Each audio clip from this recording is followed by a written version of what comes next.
Terima kasih pemirsa, Anda masih bersama kami.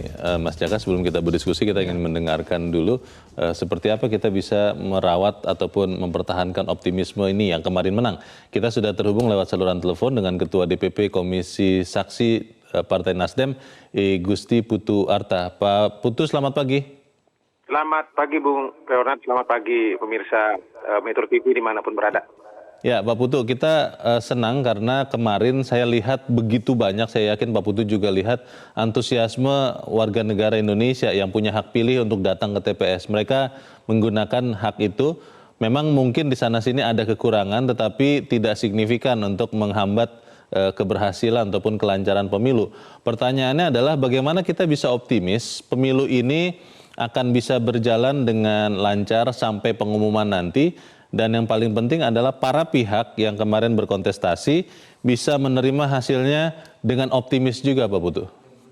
Ya, pertama saya akan sampaikan dulu apresiasi yang tinggi kepada masyarakat dan KPU serta Bawaslu yang sudah menyelenggarakan acara ini.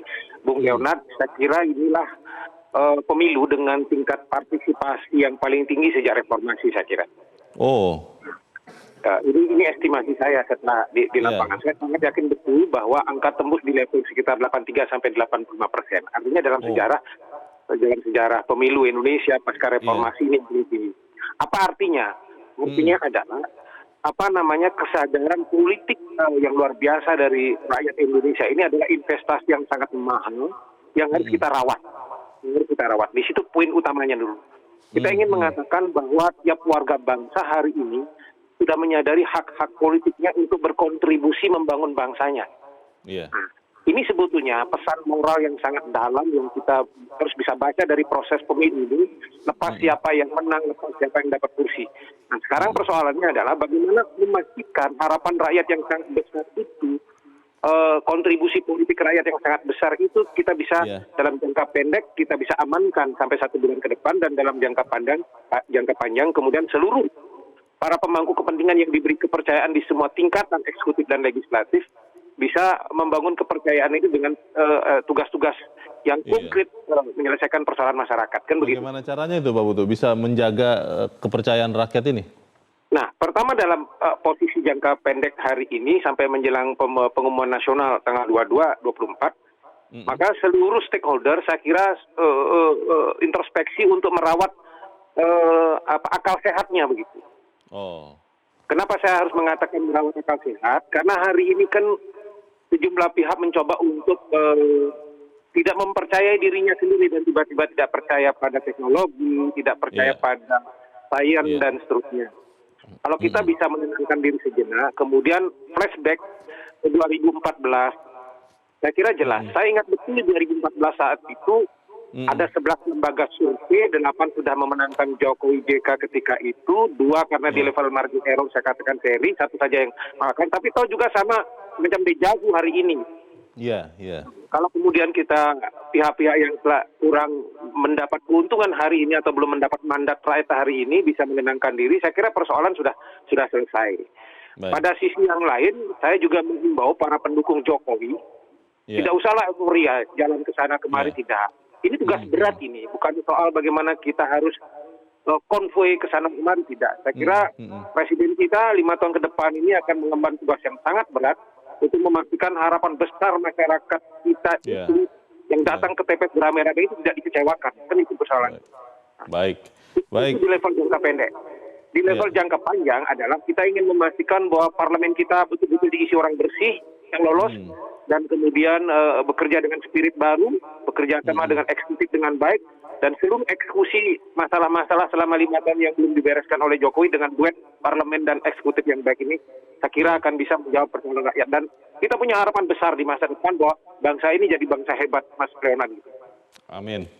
Baik, terima kasih Pak Gusti Putu Arta untuk konfirmasi yang komprehensif. Terima kasih Pak, selamat pagi.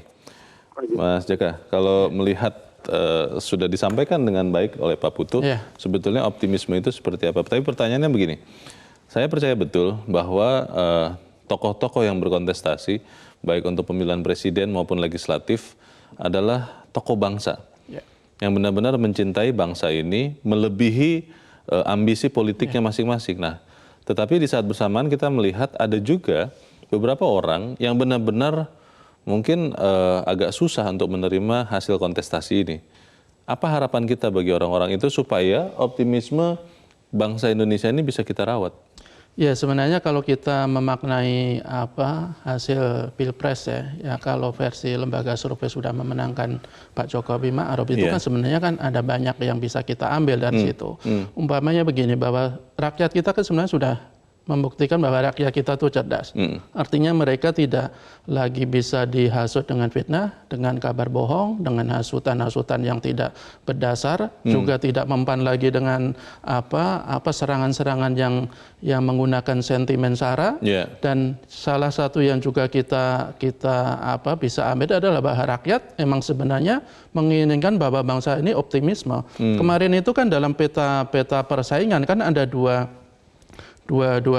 klaster ya, ada dua sisi antara mereka yang menyebarkan membangkitkan dan menyebarkan optimisme dan cenderung yang pesimis. Artinya bahwa rakyat sudah memilih pemimpin yang menyebarkan dan menggelorakan optimisme. Artinya ketika rakyat sudah memiliki sikap seperti itu, ya seharusnya elit-elit politik mempunyai sikap yang sama. Artinya elit-elit politik juga harus merawat optimisme yang sudah ditunjukkan rakyat melalui TPS ini agar tidak sia-sia ke depannya. Salah satu yang paling penting adalah mereka harus betul-betul menganggap Indonesia itu lebih dari segalanya. Artinya kompetisi sudah selesai ketika kemarin ada rivalitas perbedaan, kita tutup buku perbedaan itu, ke depan kita menyatukan semua visi, semua misi, semua keinginan dan semua tekad demi kejayaan Indonesia. Oke, kalau mungkin sebagian elit politik masih belum bisa berjiwa besar, peran siapa yang harus kita harapkan untuk melakukan itu? Apakah ini adalah waktunya guru-guru bangsa untuk hadir? Kita akan bahas di bagian berikut. Mas Jaka dan pemirsa tetap bersama kami, Editorial Media Indonesia segera kembali.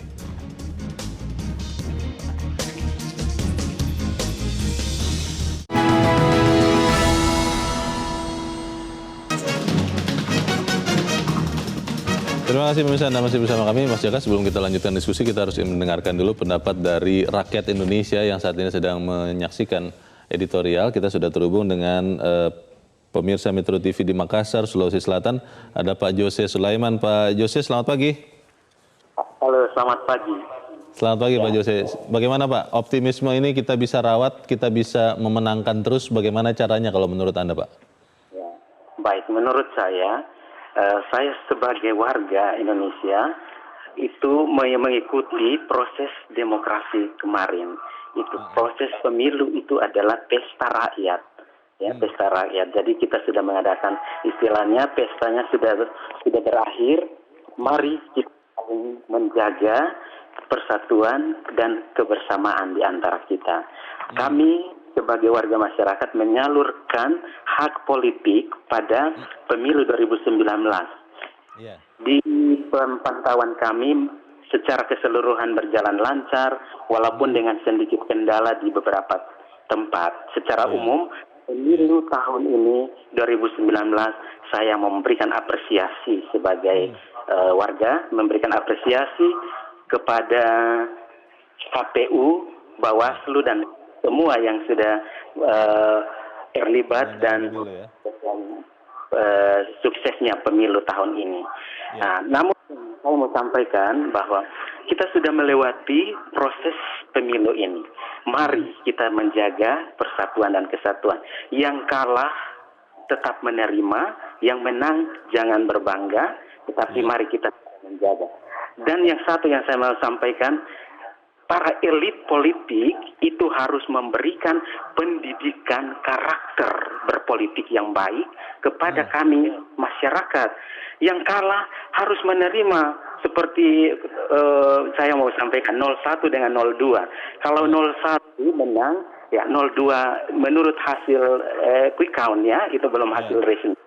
Tapi yang kalah bisa memberikan ucapan selamat. Itu saya tidak lihat, ini karakter itu yang tidak ada. Masing-masing pertahankan. Jadi mari. Mungkin Pak Yose baru emosi sesaat, mungkin dalam beberapa hari ke depan saya harapkan dan saya percaya betul setiap orang bisa menerima hasil, Pak. Kalau saya percaya itu sih, Pak Yose. Bagaimana, Pak? Betul itu. Saya sangat setuju dengan itu. Ya. Jadi baik ya, saya mau mengakhiri ini, saya mau ucapkan selamat kepada Pak Jokowi, Pak Prabowo, dan seluruh masyarakat Indonesia. Mari kita bersatu. Bangsa Indonesia yang lebih baik ke depan. Baik. Terima kasih Pak Yose Sulaiman di Makassar, Sulawesi Selatan. Selamat pagi Pak. Di belakang Pak Yose ada Pak Sabam Tambunan di Medan, Sumatera Utara. Pak Sabam, selamat pagi.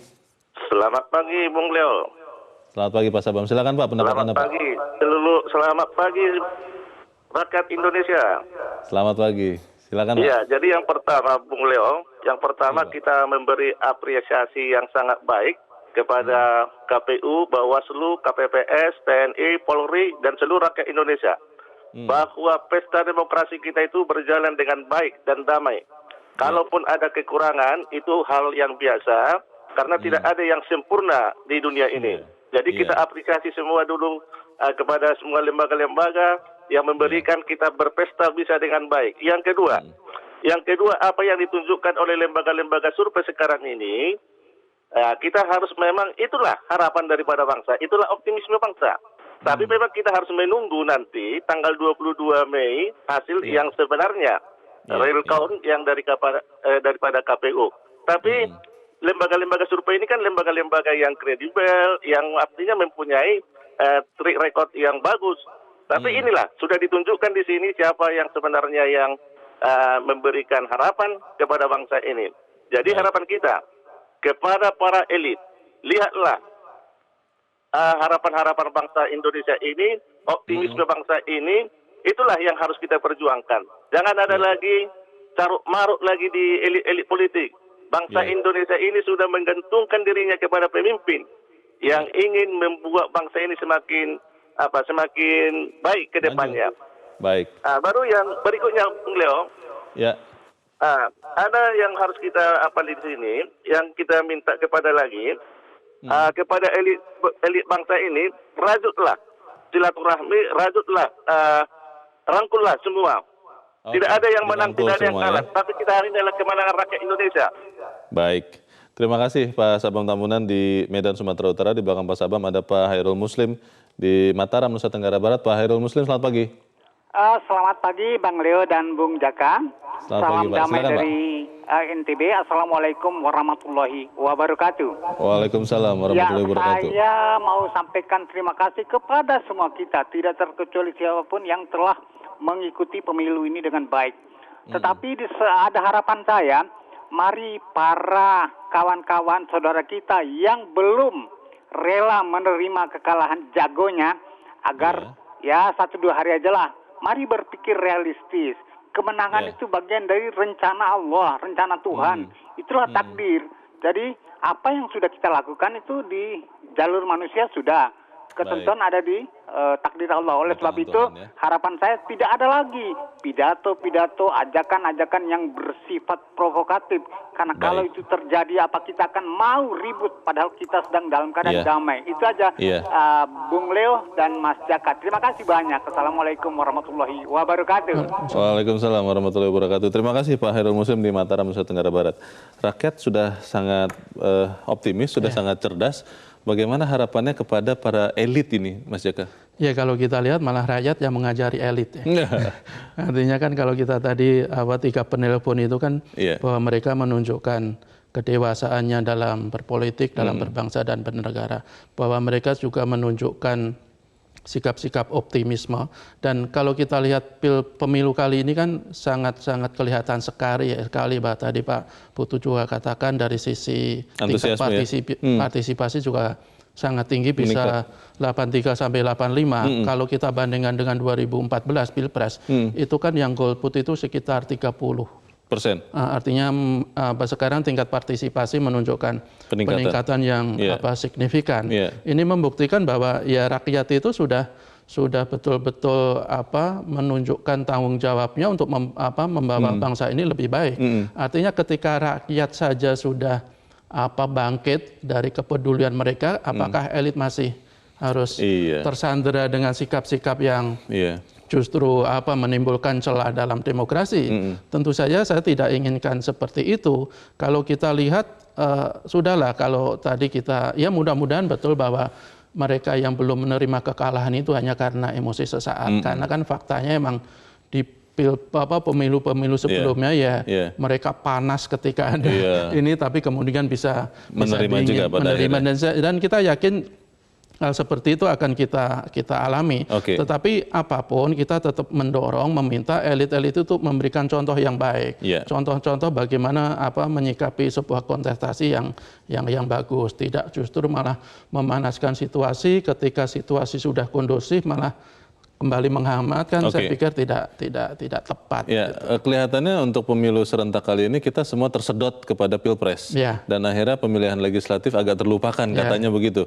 Nah, ini kan juga menjadi pertanyaan, apakah optimisme rakyat itu bisa diletakkan di pundak orang-orang yang menjadi wakilnya yang masuk ke legislatif? Ini bagaimana, Mas Jaka? Ya seharusnya begitu ya, karena kan untuk membangun bangsa ini kita tidak hanya bisa bertumpu pada eksekutif yang diwakili dipimpin oleh presiden dan wakil presiden, kan masih ada legislatif di situ dan perannya juga sangat penting. Tentu saja ya harus kita katakan, karena dilakukan serentak ya pilpres sangat menyita perhatian.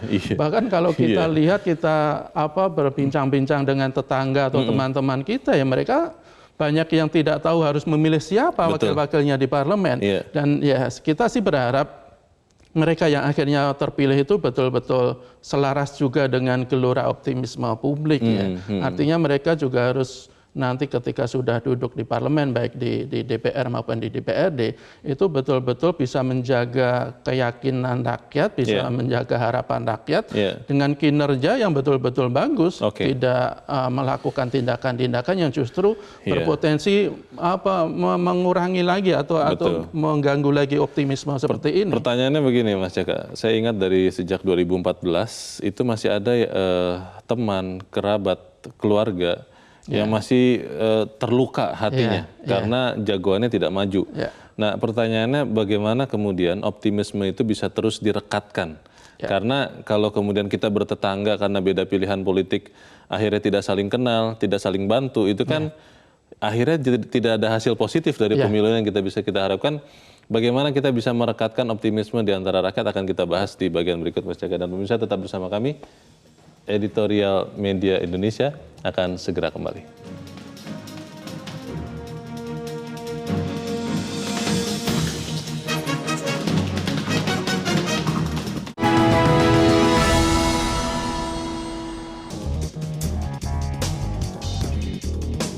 Terima kasih pemirsa, Anda masih bersama kami. Kita di bagian akhir dari diskusi kita di pagi hari ini. Mas Jaka, memang pendidikan itu kan tidak harus, dalam prosesnya tidak harus langsung berhasil. Termasuk pendidikan politik. Ketika rakyat kita dihadapkan dengan pemilihan langsung, lalu sekarang pemilihan serentak, itu sayangnya antusiasme yang luar biasa tinggi itu sering tidak dibarengi dengan kedewasaan. Seakan-akan bahwa kontestasi politik ini, pemilu ini adalah akhir dari segala-galanya. Hidup atau mati itu diterjemahkan apa adanya. Dan ketika seseorang menang, luar biasa gembira berlebihan, dan ketika seseorang kalah kemudian juga berpikir bahwa hidupnya sudah selesai di dunia ini. Bagaimana kita berharap kepada para pendukung, mungkin baik yang dukungannya kalah maupun yang menang?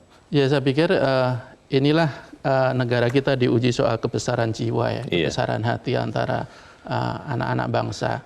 Kalau kita berharap rakyat untuk legowo, bagi mereka yang dukungan yang dia dukung kalah, ya kalau elit-elitnya tidak bisa legowo akan susah juga. Jadi artinya ini semuanya sebenarnya lebih kembali ke para elitnya dulu. Artinya ketika elit itu menunjukkan sikap yang berbesar hati, yang berbesar jiwa, saya pikir di akar rumput itu dengan sendirinya akan mengikuti.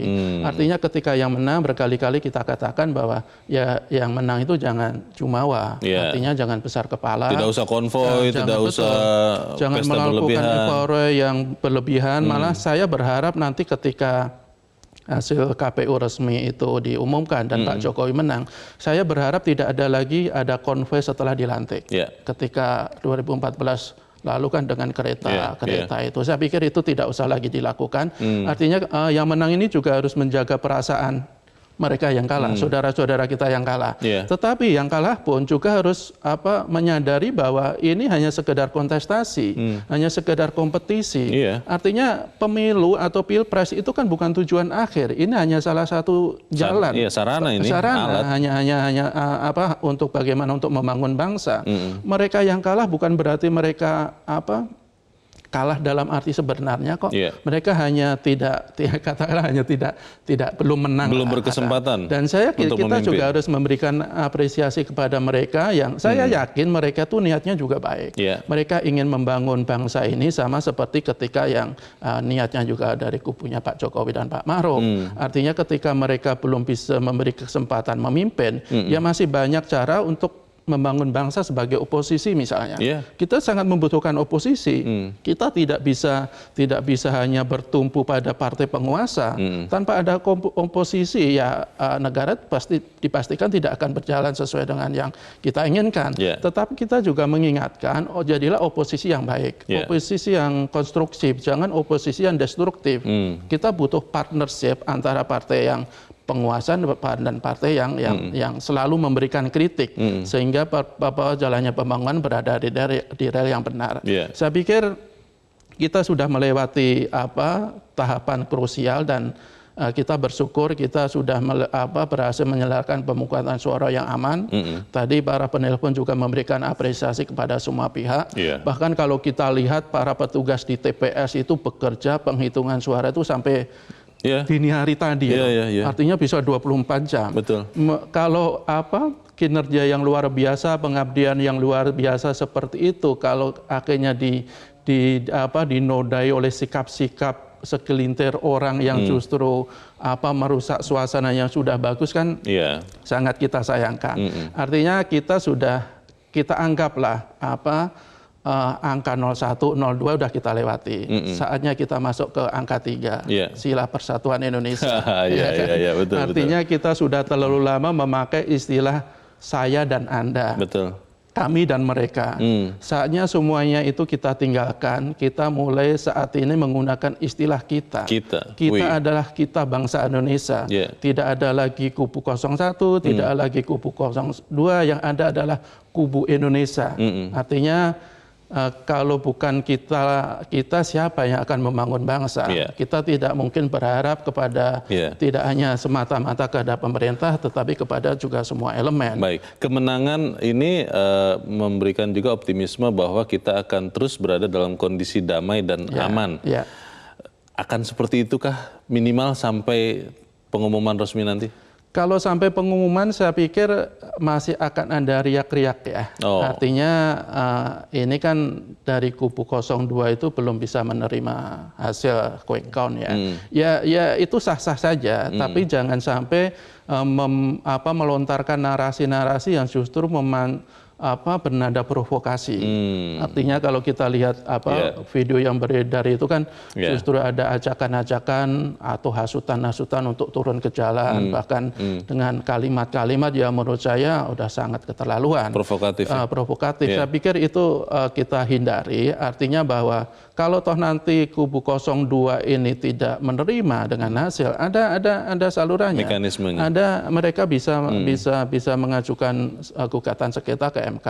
Dan MK kan sudah memberikan jadwal ya. Artinya mereka nanti kalau tidak salah kan pengumumannya tanggal 22 Mei ya. Kemudian MK itu sesuai peraturan MK itu membuat pendaftaran sengketa untuk Pilpres itu 23 sampai 25 Mei. Kan 28 Juni itu akan diumumkan hasilnya. Kalau nanti sudah ada keputusan dari MK ya mau tidak mau kita harus